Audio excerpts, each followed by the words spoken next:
Hello, my name is Flanker and today I'm going to teach you how the new import cleanup works. So it's just the same as the old one, but there's a new little feature inside of it. So you go through the file import and then Flanker P3D. But when you find your model, I'll use this M4.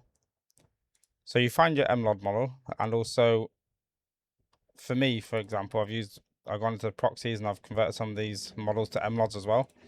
Because if it's not MLOD, you won't be able to import it with the proxy. So I'll import these ones with the textures. Just real quick. So I've imported the main one. That's normal. It takes a little while to load this little bit up. Once the car's loaded in, you'll see a new window pop up. As you can see down here, there's a select proxies to import. So these are the ones that are already in MLOD like format. And these are the ones that aren't in MLOD. But if you wanted to import them, you could. So obviously the wheels, I could go into that folder and convert that to MLOD and it would work. The driver wheel, or whatever, the plates, all that stuff. But I'm just going to import all of these and then click OK. If you didn't want one of them, for example, you could just untick it.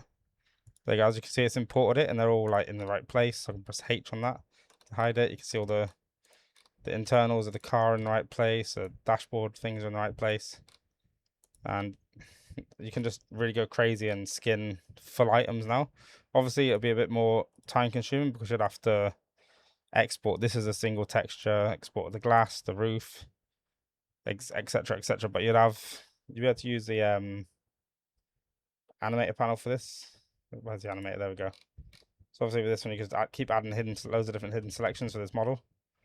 And then that's that. I'll show you again with a different model. So just real quick.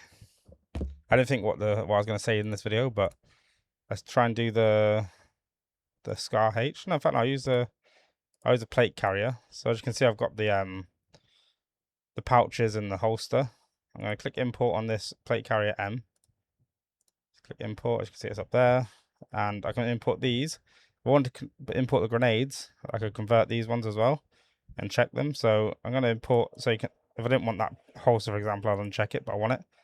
So click OK, and as you can see, they're imported with the textures, and they're in the correct places for it.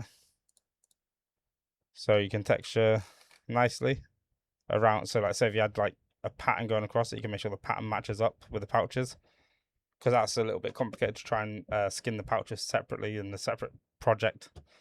Yeah, this is in the new 0.37 update, which you can get via the preferences panel. Go to add-on. Mine's not going to show the right version here, but it does say it's up there. Mine says version 3.3 because I haven't manually updated in a long time. I've been editing my raw source code on my actual computer, so you'll see this update. You can click get update. It'll download the update on your version on your computer for you. So that's just a little quick video. Hopefully that's helped that people understand the import cleanup and how much powerful it is now compared to how it used to be. Also, if you hadn't noticed, the textures are all imported as well, which is, I love it. It's perfect.